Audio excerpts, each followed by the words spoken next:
Hello friends, हमारी इस video का टॉपिक है book keeping, accounting and accountancy. ये जो टॉपिक है ये एग्जामिनेशन पॉइंट ऑफ व्यू से बहुत ही इंपॉर्टेंट माना जाता है। तो इस टॉपिक को डिस्कस करते हैं डिटेल के अंदर। देखा जाए तो तीन जो टर्म्स हैं, बुक कीपिंग, अकाउंटिंग और अकाउंटेंसी, तीनों वर्ड्स जो है सिमिलर से लगते हैं। ऐसा लगता है इनका मीनिंग सेम ही होगा ऑलमोस्ट, बट इन तीनों में डिफरेंसेस हैं। तो इसको डिस्कस करते हैं हम। ठीक है, तो देखिए, book keeping, accounting and accountancy. सबसे पहले आपको अकाउंटिंग प्रोसेस समझना पड़ेगा। इसके लिए अगर आपको अकाउंटिंग प्रोसेस डिटेल में समझना है तो आप मेरी अर्लियर वीडियोस को रेफर कर सकते हैं, जिसका लिंक मैंने डिस्क्रिप्शन बॉक्स में प्रोवाइड कर दिया है। ठीक है, तो स्टार्ट करते हैं अकाउंटिंग प्रोसेस से। अकाउंटिंग प्रोसेस में ये स्टेप्स होते हैं। सबसे पहले हम फाइनेंशियल ट्रांजैक्शंस को आइडेंटिफाई करते हैं, फिर उनको मनी में मेजर करते हैं, फिर उसके बाद उनको जर्नल के अंदर रिकॉर्ड किया जाता है, फिर उसकी क्लासिफिकेशन होती है लेजर अकाउंट्स बना के, एंड देन लास्ट स्टेप जो होता है वो होता है समराइजिंग। इसमें हम ट्रेडिंग अकाउंट बनाते हैं, P&L, बैलेंस शीट, और उससे भी पहले बनता है ट्रायल बैलेंस।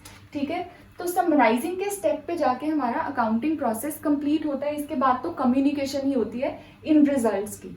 ठीक है, तो ये हमारा अकाउंटिंग प्रोसेस है। तो जो यहाँ से फर्स्ट स्टेप से लेके क्लासिफिकेशन तक का पार्ट है, ठीक है, आइडेंटिफिकेशन किया, ट्रांजैक्शन को मेजर किया, रिकॉर्ड किया, क्लासिफाई किया, ये सारे स्टेप्स कवर होते हैं बुक कीपिंग के अंदर। मतलब यहाँ से लेकर यहाँ तक के जो स्टेप्स हैं इनको नाम दिया गया है रिकॉर्ड कीपिंग का। यानी कि इस पूरे प्रोसेस को, यहाँ तक के प्रोसेस को हम क्या कह रहे हैं, बुक कीपिंग का नाम दे रहे हैं, या इसको इन शॉर्ट हम रिकॉर्ड कीपिंग भी बोल देते हैं। ठीक है, तो ये हमारा पार्ट हो गया बुक कीपिंग का, जहां पे क्लासिफिकेशन का स्टेप एंड हो रहा है। ठीक है, क्लासिफिकेशन खत्म हुई, इसके बाद हम क्या करते हैं, इसके बाद हम ट्रायल बैलेंस बनाते हैं, ट्रेडिंग P&L अकाउंट बनाते हैं और बैलेंस शीट बनाते हैं, समराइजिंग करते हैं, और प्लस इन्हीं रिजल्ट्स को हम कम्युनिकेट करते हैं यूजर्स को, यूजर्स ऑफ अकाउंटिंग इंफॉर्मेशन को, इंटरनल एक्सटर्नल यूजर्स को। तो ये सारे के सारे स्टेप्स कहाँ पे कवर होते हैं, अकाउंटिंग के अंदर। तो बोला जाता है कि accounting begins where bookkeeping ends. Bookkeeping यहाँ एंड हुई तो यहाँ से अकाउंटिंग बिगिन होगी। मतलब मेन पार्ट अकाउंटिंग का इसके बाद से स्टार्ट होता है ये सारा प्रोसेस। ठीक है, जो ये बुक कीपिंग है ये डेली बेसिस पे करी जाती है, रूटीन नेचर का काम होता है। डे टू डे हम जर्नल एंट्रीज डालते हैं, जो भी अकाउंटेंट होगा। जनरली ये क्लरिकल नेचर का काम होता है। ठीक है, तो इसको जूनियर स्टाफ परफॉर्म करता है, तो ये डे टू डे किया जाता है। और जो अकाउंटिंग होती है थोड़ी टेक्निकल इन नेचर है, एनालिटिकल इन नेचर है, मतलब इसमें एनालिसिस करना है। और जनरली ये अकाउंटिंग ईयर के एंड में करी जाती है। लास्ट में जाके हम trial balance, trading account, P&L और बैलेंस शीट बनाते हैं। ठीक है, तो ये हमारा ब्रॉडर व्यू हो गया कि बुक कीपिंग किसे कहते हैं और अकाउंटिंग किसे कहते हैं। जो बुक कीपिंग है ये बेस है अकाउंटिंग के लिए। ठीक है, यानी अगर हम बुक कीपिंग नहीं करेंगे, अगर हम रिकॉर्ड नहीं रखेंगे, रिकॉर्ड कीपिंग नहीं करेंगे, तो आगे के स्टेप्स परफॉर्म करना, यानी कि ट्रायल बैलेंस, ट्रेडिंग, P&L और बैलेंस शीट बनाना इज नेक्स्ट टू इम्पॉसिबल, वो हो ही नहीं पाएगा। तो इसलिए बोला जाता है कि जो बुक कीपिंग है वो अकाउंटिंग के लिए बेस है। तो आप यहाँ पे देख सकते हैं, book keeping is the base for accounting. ठीक है, यानी इससे हमें क्या एक कॉन्सेप्ट निकल के आया कि बुक कीपिंग जो है वो अकाउंटिंग का बेस है, यानी कि अकाउंटिंग जो है वो ब्रॉडर है देन बुक कीपिंग, क्योंकि अकाउंटिंग में बुक कीपिंग भी इंक्लूड हो गई। ठीक है, तो accounting is broader then book keeping, क्योंकि अकाउंटिंग के अंदर बुक कीपिंग होना जरूरी है। तो ये बेस बन गया अकाउंटिंग के लिए। ठीक है, तो यहां से होपफुली आप दो टर्म्स का मीनिंग क्लियरली समझ गए होंगे। ठीक है, इन दोनों के ही डिफरेंसेस पहले कर लेते हैं, उसके बाद हम अकाउंटेंसी के पार्ट पे आएंगे। ठीक है, बुक कीपिंग क्या होती है, अकाउंटिंग क्या होती है, ये क्लियर हो गया तो इनके डिफरेंसेस भी बहुत आराम से क्लियर हो जाएंगे। पहला स्टेप है, पहला जो डिफरेंस है वो क्या है कि यहाँ पे मैंने लिखा है बुक कीपिंग के डिफरेंस, बुक कीपिंग, यहाँ पे मैंने लिखा है बुक कीपिंग, और यहाँ पे है अकाउंटिंग। ठीक है, इन दोनों के डिफरेंसेस में जो पहला डिफरेंस है वो है बुक कीपिंग में क्या आता है, IMRC, मैंने इसको शॉर्ट फॉर्म दी है, identification, measurement, recording and classification.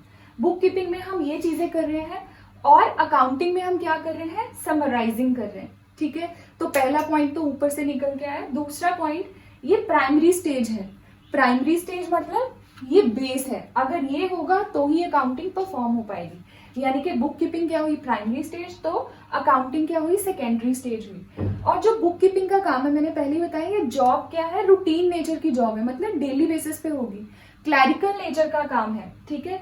तो डेली के डेली एंट्रीज डालनी पड़ेगी, जैसे सेल हुई तो सेल की एंट्री पंच कर दी, जैसे परचेज हुई परचेज की एंट्री पंच कर दी, एंड सो ऑन, ठीक है। पर ये जो जॉब है अकाउंटिंग का, ये एनालिटिकल इन नेचर है, क्योंकि ये इसमें एनालिसिस चाहिए, एनालिसिस करके हम ट्रायल बैलेंस, ट्रेडिंग, P&L और बैलेंस शीट बनाते हैं, ठीक है। तो this is analytical in nature. और इसको कौन परफॉर्म करेगा, जूनियर स्टाफ परफॉर्म करेगा, क्योंकि रूटीन नेचर का काम है। जबकि क्योंकि ये एनालिटिकल इन नेचर है तो इसको सीनियर स्टाफ परफॉर्म करेगा। तो यही से अगला पॉइंट निकल के आता है, क्योंकि जूनियर स्टाफ परफॉर्म कर रहा है, रूटीन नेचर का जॉब है, तो कोई स्पेशल स्किल्स नहीं चाहिए, ठीक है। ये एनालिटिकल काम है और सीनियर स्टाफ परफॉर्म कर रहा है, तो इसके लिए स्पेशल स्किल्स चाहिए, क्योंकि एनालिसिस का पार्ट आ गया इसमें, इंटरप्रिटेशन का पार्ट आ गया, ठीक है। और last point, to maintain systematic record. हम क्यों कर रहे हैं बुक कीपिंग, ताकि हमारे पास एक सिस्टमैटिक रिकॉर्ड बन जाए जिसके थ्रू आगे अकाउंटिंग करना पॉसिबल हो पाए, ठीक है। और अकाउंटिंग में क्या आ गया, to ascertain the financial performance और फाइनेंशियल पोजीशन। फाइनेंशियल परफॉर्मेंस का मतलब क्या होता है, ट्रेडिंग, P&L और बैलेंस शीट, प्रॉफिट और लॉस निकालते हैं जिससे। और फाइनेंशियल पोजीशन मतलब बैलेंस शीट, एसेट्स और लायबिलिटीज की पोजीशन, ठीक है, उसको असर्टन करना, प्लस यहाँ से जो रिजल्ट्स निकले हैं वो किसको हैंड ओवर करना, कम्युनिकेट करना यूजर्स को, यूजर्स ऑफ अकाउंटिंग इंफॉर्मेशन। तो इससे हमारे बुक कीपिंग और अकाउंटिंग के बीच के डिफरेंसेस जो है वो क्लियर हो गए हैं, ठीक है। अब नेक्स्ट पार्ट जो है दैट इज अकाउंटेंसी। अकाउंटेंसी क्या होता है, जनरली ना बहुत कंफ्यूजन होती है कि अकाउंटिंग और अकाउंटेंसी, इन दोनों में क्या डिफरेंस है, क्योंकि बिल्कुल सिमिलर से वर्ड है अकाउंटिंग, अकाउंटेंसी, बट दोनों में डिफरेंस क्या है। जो अकाउंटिंग है वो हमें बताती है हाँ जी ये प्रिंसिपल्स है, ये स्टेप्स है, आपने ये परफॉर्म करना है, ठीक है। जैसे कि आपने आइडेंटिफिकेशन करनी है, मेजरमेंट करनी है, रिकॉर्डिंग करनी है, क्लासिफिकेशन करनी है, समराइजिंग करनी है, ये सब कुछ करना है। ये कौन बता रहा है, कौन कह रहा है, अकाउंटिंग कह रही है। पर अकाउंटेंसी क्या बताती है, अकाउंटेंसी ये बताती है ये सब कुछ करना कैसे है, how it is to be done. तो अकाउंटेंसी हमें ये बता रही है how accounting is to be done, ठीक है, कैसे अकाउंटिंग को परफॉर्म करना है। तो अकाउंटेंसी जो है वो वाइडर है अकाउंटिंग से, ठीक है, क्योंकि इसमें हाउ का पार्ट आ गया। तो अकाउंटेंसी को देख लेते हैं। Accountancy is a systematic knowledge of principles and techniques applied in accounting. जो भी अकाउंटिंग में टेक्निक्स अप्लाई हो रही है उसको सिस्टमैटिकली देखना अकाउंटेंसी का काम है, ठीक है। तो ये वाइडर है अकाउंटिंग से। इसमें हम क्या करते हैं, सारा कुछ हाउ बता रहा है तो मतलब एजम्पशंस लेंगे, कन्वेंशंस लगते हैं, कुछ कॉन्सेप्ट्स होते हैं, टेक्निक्स होती है, इन सबको यूज करके हम अकाउंटेंसी परफॉर्म कर रहे हैं। मतलब इन शॉर्ट अकाउंटिंग को एज अ सब्जेक्ट जब स्टडी किया जाता है तो उसको अकाउंटेंसी बोला जाता है। तो होपफुली आपको ये तीनों टर्म्स क्लियर हो गई होंगी, बुक कीपिंग, अकाउंटिंग और अकाउंटेंसी। ये तीनों टॉपिक्स बहुत ही ज़्यादा इंपॉर्टेंट है from examination point of view. Book keeping और अकाउंटिंग का डिफरेंस जनरली पूछा जाता है, ठीक है, और इन तीनों का मीनिंग भी अलग अलग से पूछा जा सकता है। और अकाउंटिंग एंड अकाउंटेंसी का एक डिफरेंस है, वो भी बहुत इंपॉर्टेंट है। तो ये तीनों टर्म्स आपको ध्यान में रखनी है। होपफुली ये लेक्चर आपको क्लियर हो गया होगा। Thanks a lot for watching the video.